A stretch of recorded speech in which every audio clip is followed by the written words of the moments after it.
Assalamualaikum, berjumpa lagi kita.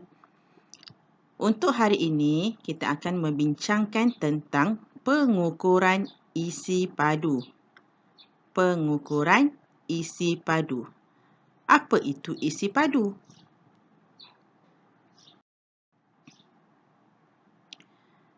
Mari kita lihat situasi ini. Terdapat dua buah kenderaan yang membawa murid ke sekolah, iaitu sebuah bas sekolah dan sebuah van sekolah. Persoalannya ialah, kenderaan manakah dapat mengisi lebih ramai murid? Ya, semestinya jawapan kamu ialah bas sekolah. Kenapa? Kerana bas dapat mengisi lebih ramai murid kerana bas lebih besar. Bas sekolah lebih besar berbanding van sekolah.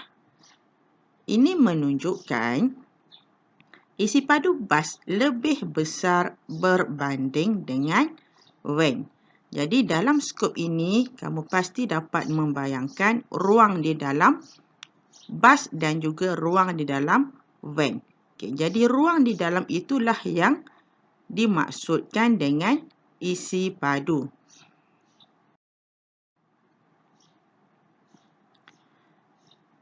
Sebentar tadi kita mengatakan isi padu bas lebih besar berbanding van sekolah. Jadi, apa itu isi padu? Cikgu dah terangkan sedikit tadi tentang isi padu. Dari takrifan sebetulnya, isi padu ialah besarnya sesuatu ruang yang dipenuhi oleh sesuatu pepejal, cecair atau gas. Jadi isi padu ni adalah ukuran betapa besarnya sesuatu ruang, besar atau kecilnya sesuatu ruang yang boleh diisi oleh pepejal, cecair atau gas.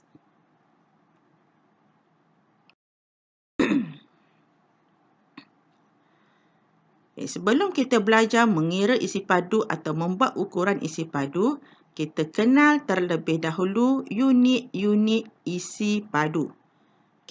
Sebelum ni kamu telah belajar unit-unit pengukuran luas. Setiap pengukuran pasti ada unit yang betul untuk digunakan. Jadi kita lihat unit-unit isi padu. Ini menunjukkan isi padu minuman susu dalam kotak. Kamu pasti selalu minum minuman dalam kotak atau dalam botol kan? Jadi selepas ini cuba kamu lihat pada kotak atau pada botol akan tertulis isi padu minuman yang terdapat dalam bekas tersebut. Jadi contoh kat sini dia tulis 200 ml. Jadi ml itu adalah salah satu unit isi padu. Namanya ialah mililiter. Unit yang pertama ialah mililiter. Diringkaskan menjadi ml. Jadi kalau kamu lihat ada huruf ml, ada nombor, ada huruf ml, itu menunjukkan ukuran isi padu kandungan yang terdapat dalam bekas tersebut. Jadi ml, ringkasnya ml, unitnya adalah mililiter. Jadi mililiter ni untuk ukuran isi padu yang kuantitinya sedikit. Seperti dalam botol minuman juga selalu dinyatakan isi padu air yang terdapat dalam botol itu. Selalu kamu lihat dalam botol air mineral yang besar. Kalau yang kecil selalunya dia masih lagi menggunakan ukuran mililiter. Tapi kalau ukuran yang besar, botol yang lebih besar, dia akan menulis ukuran isi padunya adalah dalam liter. Ringkasnya huruf L. Liter. L tu adalah liter. Jadi selalu kalau kamu beli botol air mineral yang besar itu ukurannya adalah 1.5 liter. Atau ada setengahnya menggunakan unit mililiter. 1,500 mililiter. Okey. Jadi dah dua ukuran isi padu, mililiter, liter. Okey, kalau ukuran dalam isi padu sebuah tangki air yang besar, kita akan menggunakan unitnya meter padu. Okey, meter padu. Okey, atau kalau tangki tu kecil sedikit, mungkin kita boleh sukat dia menggunakan unit sentimeter padu. Okey, jadi meter padu, sentimeter padu, kita dah belajar dah dulu meter. Meter unit dia M. Okey, ringkasnya M. Sentimeter ringkas dia cm. Okey, jadi meter padu, padu tu kita simbolkan dengan nombor 3 kecil ke atas dia. Okey, jadi M3 kecil tu kita sebut dia meter padu. Okey, jangan kamu sebut M3, cm3, tak nak. Okey, M3 tu adalah meter padu. Walaupun kalau mililiter kita boleh sebut ml je. Okey, tapi yang ni jangan sebut M3, sebut meter padu, atau kalau cm3 tu adalah sentimeter padu. Jadi ni adalah antara unit isi padu yang kita gunakan. Okey, mililiter, liter, meter padu dan sentimeter padu.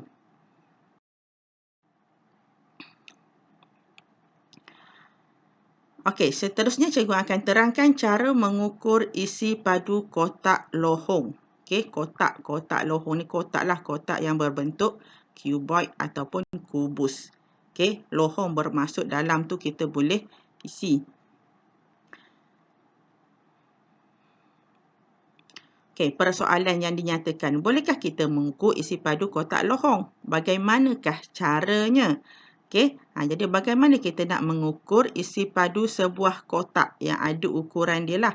Okey, jadi konsepnya adalah kita menggunakan kotak lohong yang kotak kubus yang berukuran 1 cm padu. Okey, di mana panjang, lebar dan tinggi kotak itu adalah berukuran 1 cm. Jadi, isi padu kotak kecil itu adalah, kubus kecil itu adalah berukuran 1 cm padu. Jadi, kita boleh mengukur sebuah kotak menggunakan kubus yang berukuran 1 cm padu ini, iaitu dengan memasukkan kotak-kotak kecil, kubus-kubus kecil ini ke dalam kotak yang kita nak ukur. Jadi, dekat sini, isi padu kotak yang berukuran 2 cm tu, apabila kita masukkan kubus kecil, kita akan memperoleh 8 buah kubus kecil. Jadi 8 buah kubus kecil menyamai 8 cm padu. Jadi kita boleh katakan isi padu kotak lohong adalah 8 cm padu. Okey, mari kita lihat satu lagi contoh yang lebih jelas.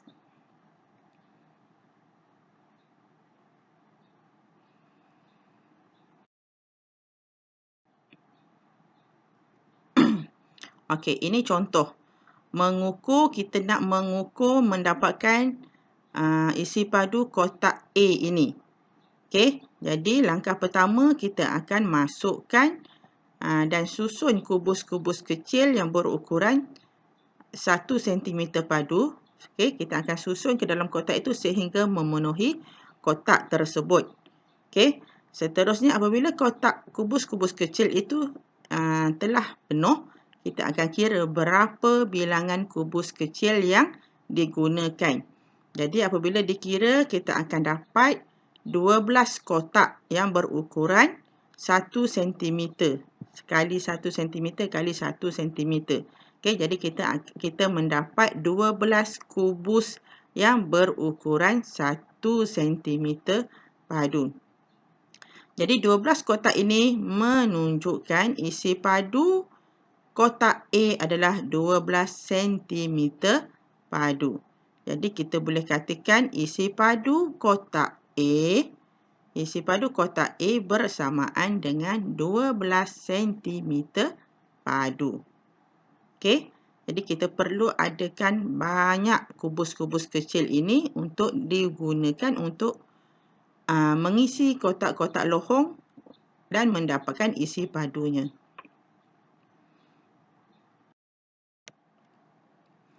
Okey, seterusnya kita akan bincangkan bagaimana untuk mendapatkan isi padu cecair.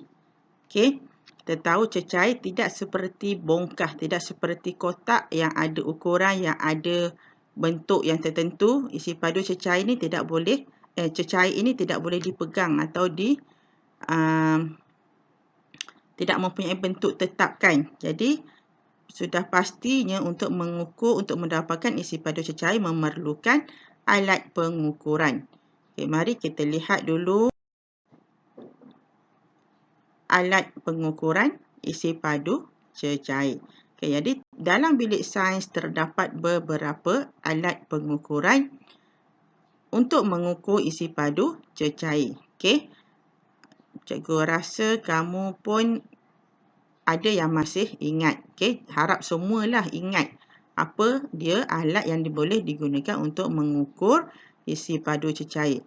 Okay, ini alat yang pertama. Okay, alat yang pertama ni kita namakan dia sebagai bikar. Okay? Ni bikar. Tengok pada bikar tu dia ada ukuran dia. Jadi kita cuma perlu masukkan cecair ke dalamnya dan kita boleh dapatkan berapa isi padunya. Okay, yang kedua namanya ialah silinder penyukat. Okey, silinder penyukat. Jadi bikar dan silinder penyukat adalah alat pengukuran yang boleh digunakan untuk mengukur isi padu cecair. Okey, selain daripada ini kita mungkin juga ada jak penyukat. Okey, jak seperti kat rumah lah. Okey, ada jak, bentuk je jak, cuma dia ada sengkatan bacaan isi padunya.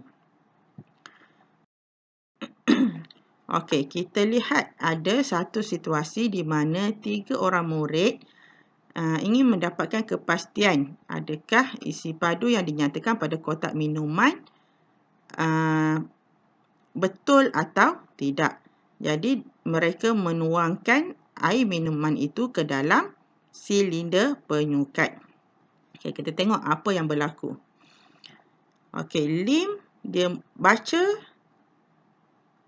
silinder penyukat dia tu, dia dapati isi padu minumannya adalah 210 ml. Sedangkan Langgi dia baca dapat 190 ml. Okey, Aisyah pula dapat bacaannya tepat 200 ml seperti mana yang tertera pada kotak minuman. Okey, kenapa perkara ini berlaku? Kenapa ada perbezaan walaupun pada silinder penyukat yang sama? Cuba kamu lihat di bahagian bawah menunjukkan kedudukan mata setiap murid. Jadi, kedudukan mata dalam mengambil bacaan mempengaruhi bacaan yang diambil. Persoalannya, siapakah yang betul? Lim, Langgi atau Aisyah? Jom kita lihat apa kata guru mereka. Okey, guru dia berkata bacaan yang betul ialah bacaan yang diambil oleh Aisyah kerana kedudukan matanya berada pada aras meniskus. Okey, jadi kalau kamu lihat di sebelah tu, kedudukan mata Aisyah tu setentang dengan meniskus. Apa itu meniskus? Okey, kita lihat meniskus ni adalah bahagian lengkuk bawah cecair, okey, yang melengkung.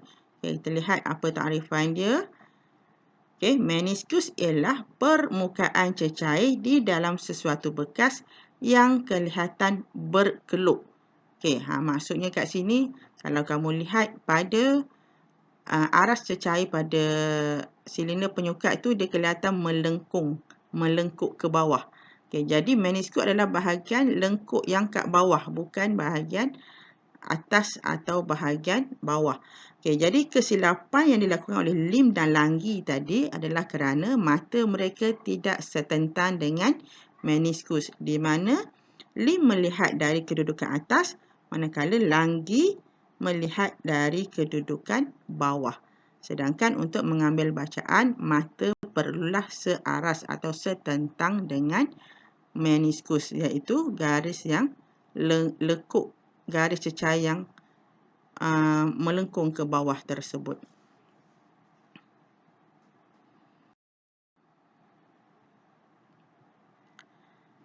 Okay. Seterusnya, isi padu pepejal tidak sekata. Okay, jadi kita akan membincangkan juga bagaimana untuk mendapatkan ukuran isi padu pepejal yang tidak sekata. Apa itu pepejal tidak sekata? Okay, pepejal yang tidak sekata ni adalah pepejal yang tidak mempunyai bentuk yang tetap, bentuk yang tidak seperti bongkah lah. Okay, contohnya batu. Okay, batu dipanggil pepejal tidak sekata. Okay, atau ranting kayu, atau kamu nak dapatkan isi padu gunting, okay, nak dapatkan isi padu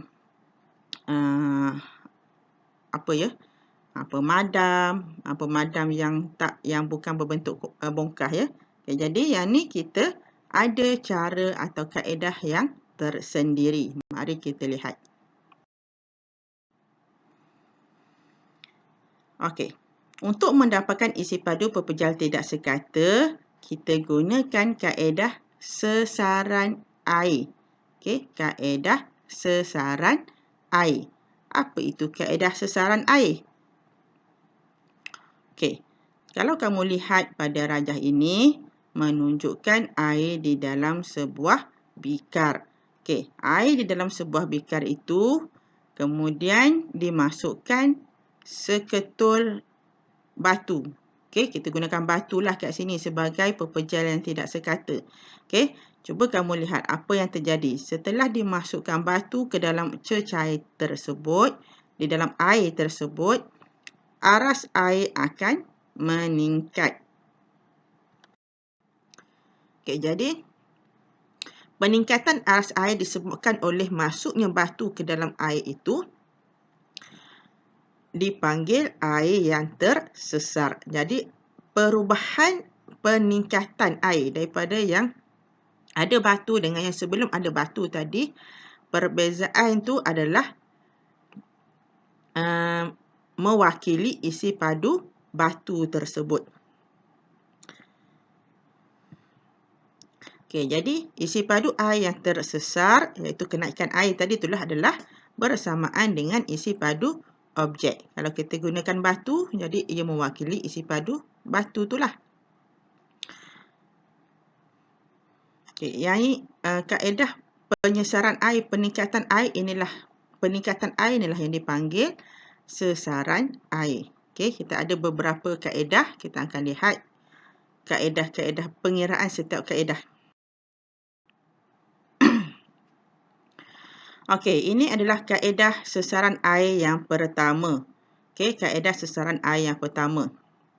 Jadi, kita masukkan air ke dalam sebuah silinder penyukat. Okey, contohnya masukkan 20 ml air ke dalam silinder penyukat. Dan kita namakan ia sebagai bacaan isi padu awal. Okey, maksudnya isi padu awal ni isi padu air sahaja. Kemudian kita akan masukkan seketul batu. Okey, batu sebagai objek yang hendak diukur. Kita masukkan objek iaitu batu ke dalam silinder penyukat yang sama.